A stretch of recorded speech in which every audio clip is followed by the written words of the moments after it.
Good morning विद्यार्थी मित्रों। कक्षा 11 विषय भूगोल पाठ 4 भूकंप और ज्वालामुखी। इससे पहले वाले वीडियो में हम लोगों ने भूकंप के कारणों के बारे में पढ़ा था। यहाँ पर हम लोग भूकंप का प्रभाव पढ़ेंगे। भूकंप का प्रभाव दो रूप से देख सकते हैं, एक विनाशात्मक और एक सृजनात्मक। भूकंप के कारण हजारों की संख्या में व्यक्तियों की या मनुष्यों की मृत्यु होती है। उसके साथ ही साथ भूकंप प्रभावित क्षेत्रों में अनेकों मकान ढह जाते हैं। जैसे कि 26 जनवरी 2001 में भारत के गुजरात में कच्छ विस्तार के भुज में आया हुआ प्रलयकारी भूकंप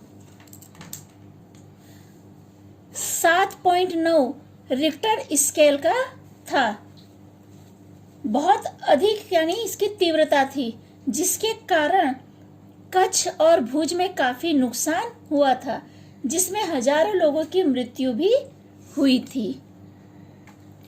तुर्की का टेंजियस नगर और जापान का टोक्यो शहर और यूगोस्लाविया का स्कोप्जे शहर के कुछ विस्तारों में भूकंप के कारण बहुत ज्यादा बर्बादी होती है।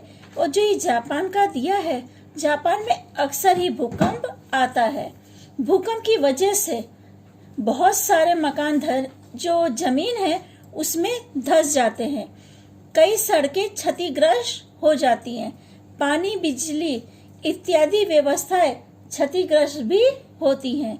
भूकंप के कारण कितनी नदियों के वहन मार्ग बदल जाते हैं, यानी वो अपने बहने की दिशा को बदल देते हैं। 1950 में आसाम में आए भूकंप के कारण दिहांग और ब्रह्मपुत्र नदियों के प्रवाह मार्ग बदल गए थे। आगे बता रहे हैं कि जो आसाम में सुबनसिरी नदी का बांध था वो भी टूट गया था। भूतकाल में सिंधु नदी कच्छ की खाड़ी में मिलती थी, किंतु आज जो वर्तमान समय में वो पाकिस्तान से होकर बहती है। इस प्रकार भूकंप के कारण सड़कों का टूटना, रेलवे की पटरियों का टूटना या नदियों के जो बांधे गए पुल है या जो बांध है, ऐसे सब जो नुकसानदेह कार्य है वो हम भूकंप की वजह से देखते हैं। ऊपर हमने पढ़ा कि नदी जो है वो अपना वहन मार्ग भी बदल देती है। समुद्र एवं महासागर के तलीय भाग में होने वाले भूकंप के कारण सुनामी आती है। सुनामी हम लोगों ने पढ़ा है और सुना है कि काफी विनाशकारी होती है। उसमें लहरें इतनी प्रचंड उठती हैं कि आजू बाजू के क्षेत्र को पूरी तरह तहस नहस करती हैं। दिसंबर 2004 के वर्ष में इंडोनेशिया में सुमात्रा के नजीक उत्पन्न हुए और उसके बाद में अंडमान और निकोबार द्वीप समूह तथा तमिलनाडु में कोरोमंडल के किनारे पर सुनामी की लहरों ने काफी तबाही मचाई थी, जिसके कारण जान माल का तो भारी नुकसान हुआ। बंदरगाह तो पूरी तरह उनका विनाश हो गया। भारत के दक्षिण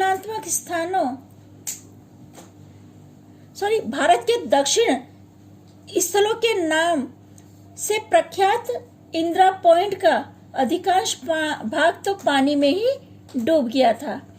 इस प्रकार की लहरें समुद्र किनारे के शहरों में एवं बंदरगाह को नुकसान पहुंचाती हैं। और जैसा कि मैंने आप लोग को बताया कि भूकंप के कारण कई बिल्डिंगें या कई घर धराशायी हो जाते हैं, जमीनें फट जाती है या सड़क का जो निर्माण कार्य है वो ध्वस्त हो जाता है या क्षतिग्रस्त होता है।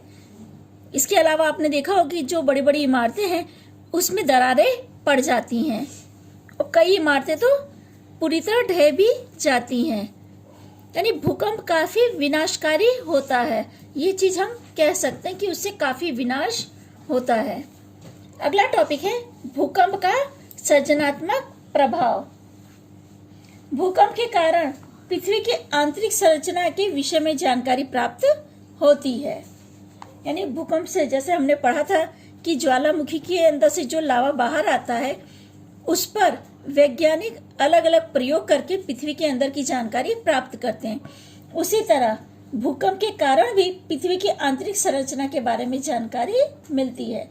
भूकंप के कारण चट्टानी स्तर पर लाने वाले खिंचाव और दबाव बल से स्तर, भंग और मोड़ बनते हैं, जिनके कारण खाई, पर्वत, मैदान, पठारी प्रदेश आदि भूमि आकारों की रचना होती है।